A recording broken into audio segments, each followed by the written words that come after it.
In that report, Capital Flying into the Shadows, he states that the Federal Reserve is using two tools to create this effect.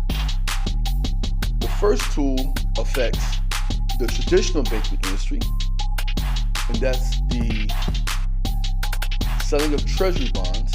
Now, they tell you Treasury securities, but it's actually 30-year Treasury bonds that they're selling in order to get liquidity from the market outside circulation. They want to bring liquidity out of circulation in order to increase the value of the currency. Now, what is the value of the currency? The value of the currency is its purchasing power. That's the value of a currency.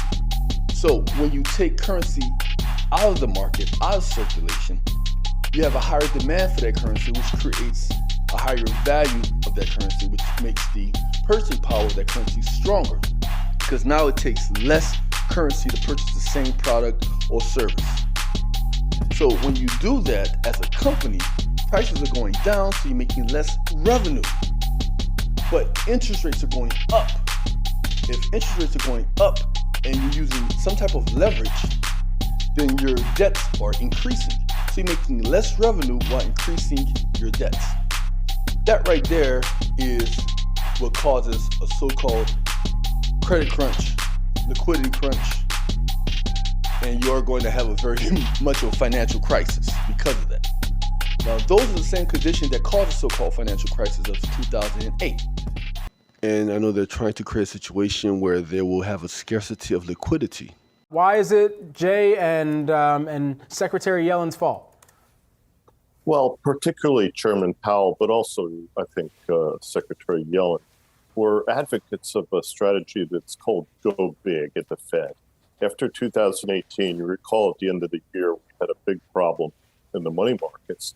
And so I think Chairman Powell and some of his colleagues panicked in Washington, and they decided to provide more reserves. They did so in 2019.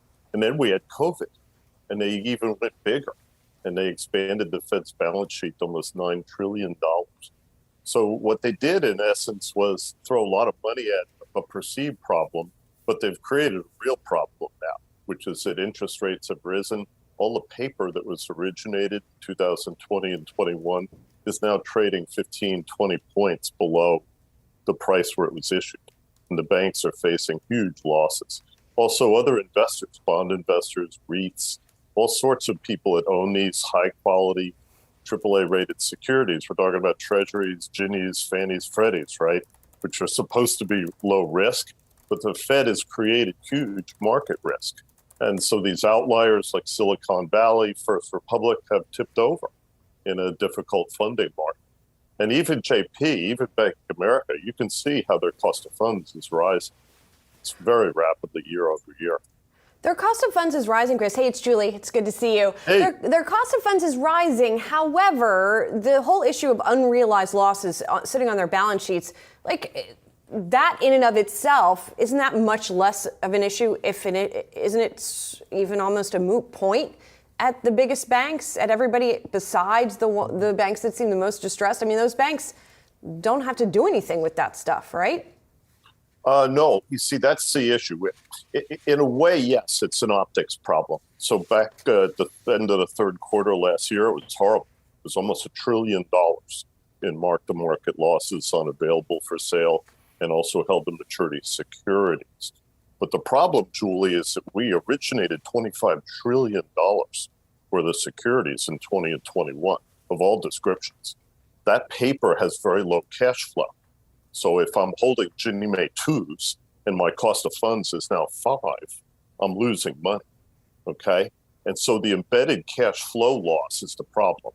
And that's why you've seen some banks actually taking assets to the curb, taking the loss on a 2 or 3% asset, right? So they can go buy a 6 or a 7. And the whole industry is going to have to do this, Julie. They have no choice. And I know they're trying to create a situation where they will have a scarcity of liquidity.